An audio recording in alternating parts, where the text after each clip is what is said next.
Jesus. Oh, shush. Go on. Right. Hello, it's Mr. Dave Woodcock, and a couple of questions for you, David. I really enjoyed your set, by the way. Thank you.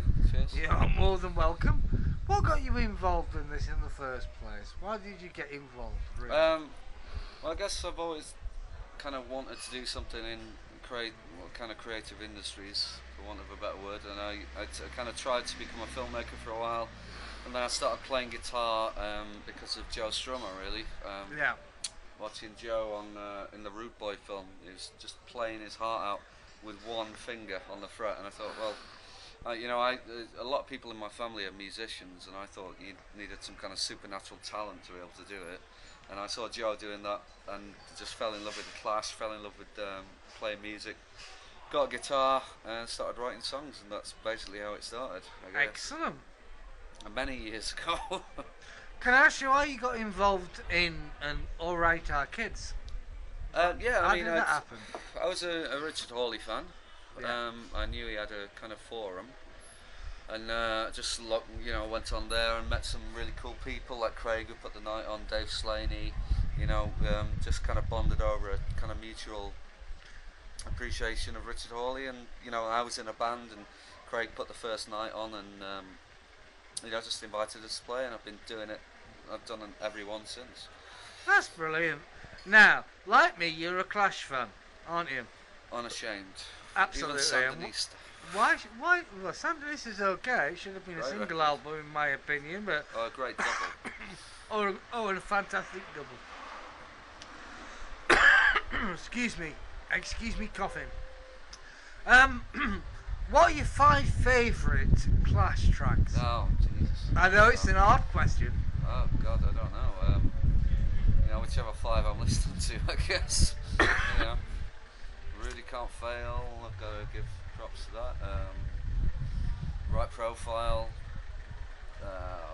Straight to Hell, how many is that? 3? Let's go with This Is England, controversial choice, but I'll throw that in there. A good single. Offer. And let's go with Police and Thieves, their cover of that. That's cool. It's going to change in the next 5 minutes, but... Well, I agree with you, Dave. I mean, like, one of the things that Clash did for me, and I'm sure they did for lots of other people, is kind of broaden their horizons, musically speaking.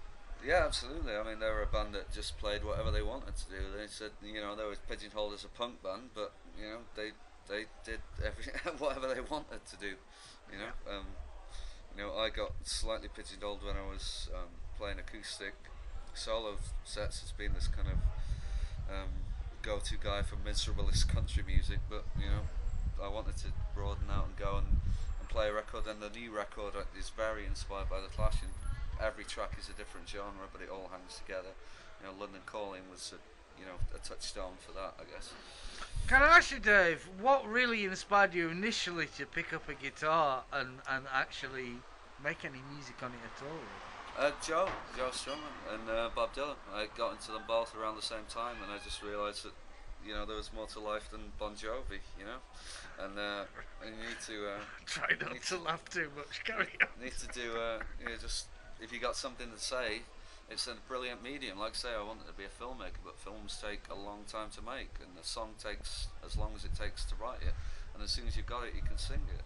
That's true. Would you agree with me that, in some respects, I always thought that a song was like a short novel or a small movie?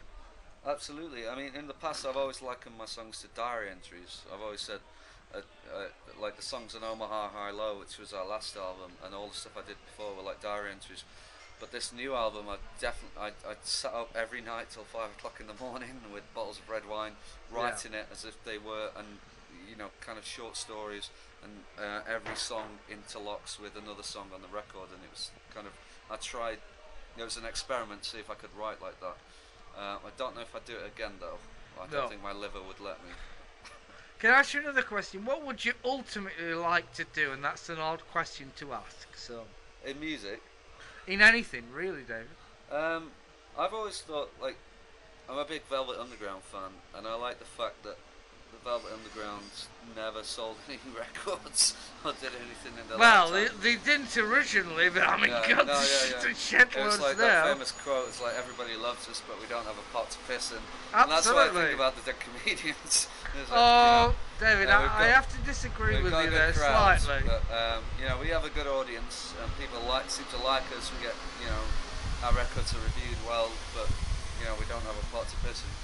But Well, I guess it's just that Velvet Underground thing. I'd like somebody to look back and say, those guys were a good band.